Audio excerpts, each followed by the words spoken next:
This program provides education, not advice. Sponsors pay a fee for endorsements and interviews. See the truthayf.com disclosure page for details. This is where technology, innovation, and personal finance come together. This is the truth about your future with Ric Edelman.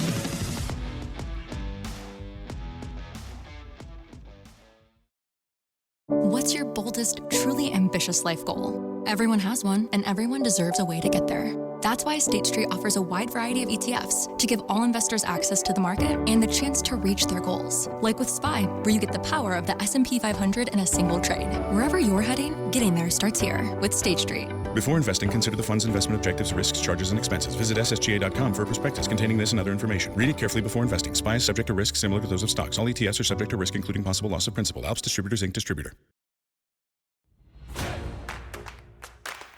It's Tuesday, November 5th. Well, here we are. It's Election Day. I think we're all thrilled, a little bit nervous, but relieved that we are finally here. And if nothing else, all of that incessant political advertising will come to an end. I have received a bunch of emails. Thank you so much for folks wishing us the best based on the news I gave you on Friday that Gene and I are ending this podcast, that we are moving on to other activities. I just want to share just a couple of emails with you. Here's one from John. He's in Georgia. Hi, Rick. First of all, I would like to thank you for the information and education you have provided over all these years. For me personally, without you, I would not have had any real understanding of crypto. I'm no expert, but the knowledge I have gained listening to you has been invaluable.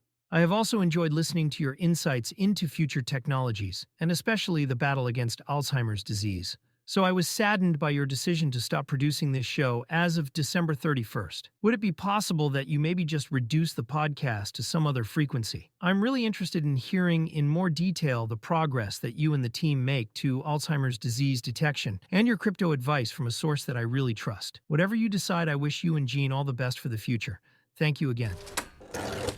John, thank you so very much for your kind comments. You are going to continue hearing from me and from Gene. We still have a lot to offer, a lot to say, a lot to share.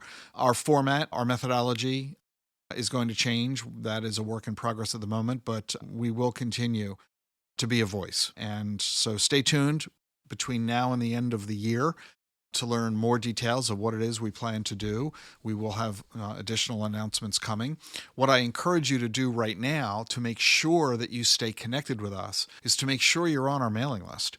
So there's a link in the show notes, an opportunity for you to provide us your contact info so that we can contact you through email or texting, whatever you prefer, so that we don't lose touch with each other. So please, I invite you to join our subscriber list, which is free, so that we can continue to stay connected after the new year.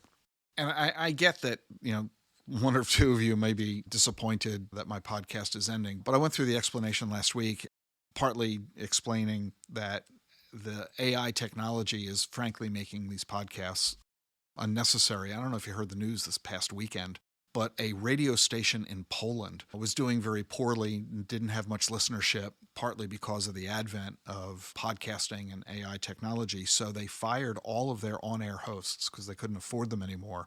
The station didn't go off the air. However, they instead brought in a new host that was purely AI. So now you've got AI serving as a talk show host on a radio station in Poland. And guess what? They decided to interview a Nobel Prize-winning poet on the radio show. And the poet was interviewed by AI. But that wasn't the crazy part. Like, wow, AI having a conversation with a human? That wasn't the crazy part. The crazy part was that the poet that the AI was interviewing is dead. This poet died some years ago. So the AI invented a conversation between it and the deceased human. And they aired this and have gotten, as you can imagine, all kinds of pushback. But this is kind of my point.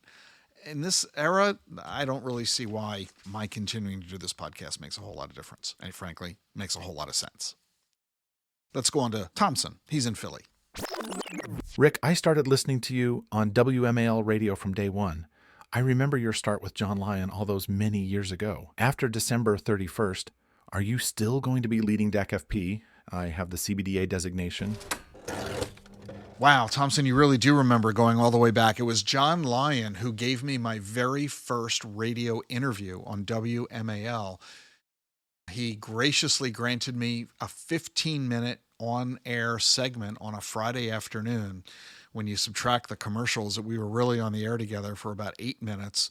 And at the end of the 15-minute block, he asked if I would stay the remaining half hour to the bottom of the hour, which I did. And at the bottom of the hour, he asked if I would stay the rest of the hour, which I did.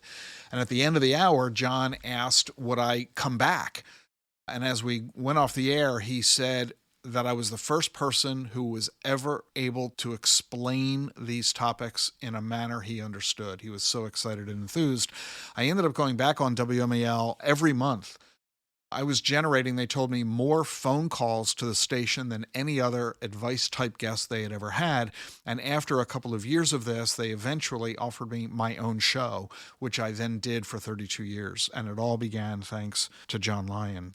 So yeah, you remember that, Thompson. Thank you so much for that. Am I going next year to continue leading DACFP, the Digital Assets Council of Financial Professionals? Don Friedman and I created this organization back in 2015 as a crypto education company for the financial advisory community as well as investors and consumers. And we created the CBDA designation, which, Thompson, thank you, that you hold, certified in blockchain and digital assets. Don is going to take over DACFP as the CEO. I will remain chair. So I will continue to be engaged with DACFP and working with Don on the hosting and presentation of our annual conferences and our online events, including our webinars. And this is another reason I encourage you to join our mailing list, to click on that link in the show notes so that we can continue to stay in touch with you, because I will continue to be working very hard on crypto education and related topics through DACFP. So yes, you can be sure of that, Thompson. And our final email today from Nicholas. He's in New Jersey. I am sorry to hear you going off the air, but I get it. I found you around 2006 when going through my divorce, and through your books and podcast, you taught me a lot of what I currently know about personal finance. So much so that I am now financially independent and try to help others as much as I can. Best of luck with your future projects. Thank you. Nicholas, thank you so much. You know, it's not uncommon for people to thank me for them now becoming financially independent, as you did, Nicholas. I'm sorry you had to experience divorce, but I am excited for you that you are financially independent. But quite frankly, I don't get the credit. The credit goes to you, my friend. I may have provided you some information, perhaps some motivation, but all the hard work was yours. You know, you can lead a horse to water, but if that horse ain't willing to drink, the horse is going to remain thirsty. You did it all. It was all up to you. And I'm so honored and privileged and thrilled to have been a small part of your journey. I'm really excited for you, but don't diminish your role in all this, my friend. Your success is thanks to you. There's more to come on The Truth About Your Future. Stay with us right here. The Truth About Your Future with Ric Edelman is brought to you by Schwab. With Schwab investing themes, it's easy to invest in ideas you believe in, like online music and videos, artificial intelligence, electric vehicles, and more. Schwab's research process uncovers emerging trends. Then their technology curates relevant stocks into themes. Choose from over 40 themes. Buy all the stocks in a theme as is, or customized to better fit your investing goals, all in a few clicks. Schwab Investing Themes is not intended to be investment advice or a recommendation of any stock or investment strategy. Learn more at schwab.com/thematic investing. Let's move on now to Election Day. As I had mentioned to you the other day, that I have received a lot of emails from people. I'd asked you to tell me, who do you think I'm going to vote for, having listened to the 19 podcasts covering 34 topics. And as I told you the other day, everybody was pretty split on whether I was going to vote for Trump or Harris. And everybody who said I was going to vote for Trump was angry about it. Everybody who said I was going to vote for Harris was angry about it. I'm going to share with you only two emails that speak to this, because I think it's just kind of funny. They're both named David. First, David in Arizona, followed by Dave in Maine. Here's the first David. Your election series ended with a total 100% cop-out. Enjoy voting for Harris. I'm so disappointed in you. I stopped reading your election analysis when you wrote you support Trump over Harris. So there you have it. Two Davids, both of them very unhappy with me. One of them unhappy because I'm voting for Harris. The other one unhappy because I'm voting for Trump. Go figure. What I will share with you today, being Election Day, I have 3 predictions for today.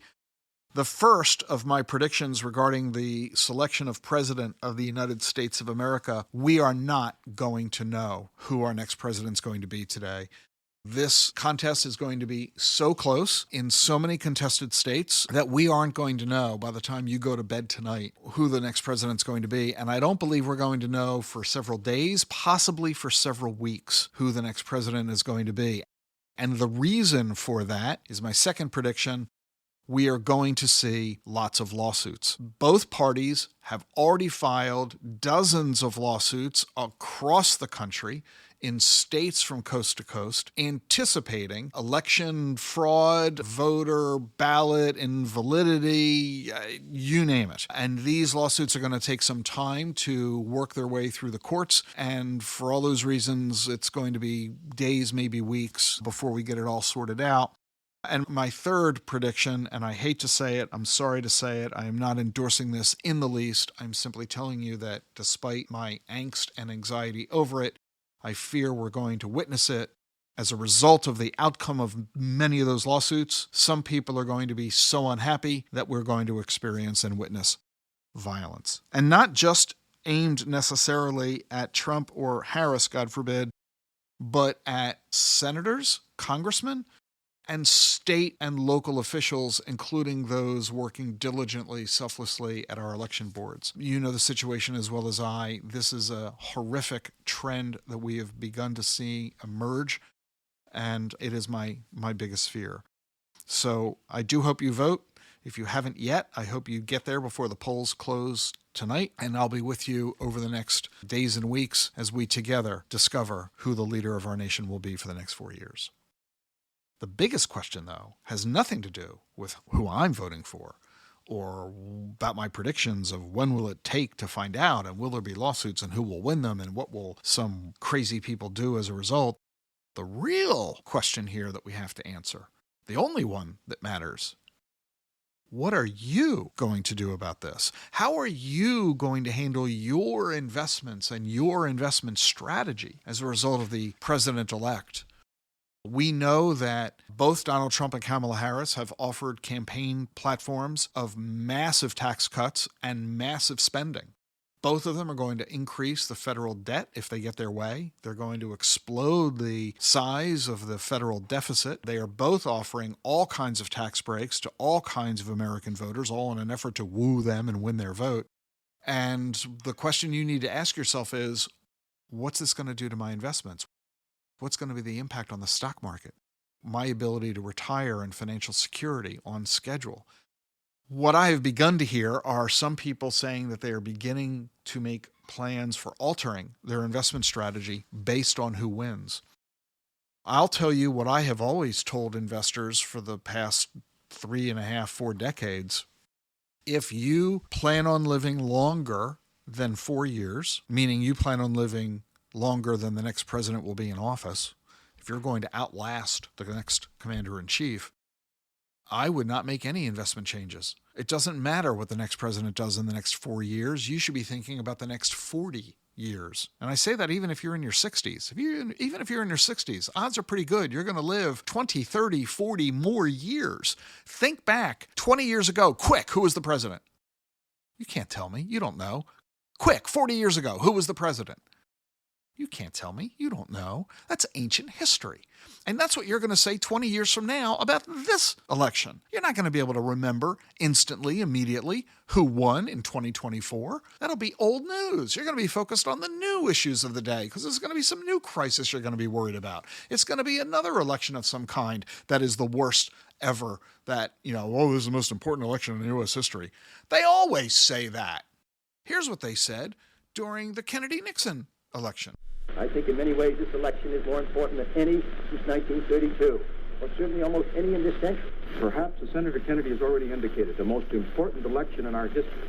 Here's what they said in '76. I think this election is one of the most vital in the history of America. Here's what they said in 1980. The most important of all choices will be made by the American people at the polls. Here's what they said in 1984. This is the most important election in this nation in 50 years. Here's what they said in 1988. What this election is about and why this is the most important election of our lifetime. Here's what they said in 1992. This is one of the most important elections in the history of the United States of America. Here's what they said in 1996. There's a tendency every time it rolls around to say, well, this election, this is the watershed, this is the big one. And whether or not that's always true, I believe that the last election of the 20th century clearly belongs in that category. In the year 2000. In 2000, as we go into what I think is the most important election we've had in a generation. Here's what they said in 2004. My fellow Americans, this is the most important election of our lifetime. All these choices make this one of the most important elections in our history. Here's what they said in 2008. 2008 is the most important election in our lifetime. Here's what they said in 2012. I truly believe this is the most important election of our lifetimes. Here's what they said in 2016. There are just 8 days left in what is the most important election of our lifetime. Here's what they said in 2020. The election in 2020, without hyperbole, is going to be the most important election this country has undergone in over 100 years. Not a joke. And here's what they're saying again in 2024. You know, every election cycle we talk about this is the most important election of our lifetime. Lawrence, this one is. This is the most important election in the history of our country. Trust me, 30 years from now, they're going to be saying it again. Do not change your investment strategy merely because of an election. I'm Ric Edelman. Thanks for joining me. I'm glad you're with me here on The Truth About Your Future. If you like what you're hearing, be sure to follow and subscribe to the show wherever you get your podcasts, Apple, Spotify, YouTube. And remember, leave a review on Apple Podcasts. I read them all. Never miss an episode of The Truth About Your Future. Follow and subscribe on your favorite podcast app. I'll see you tomorrow.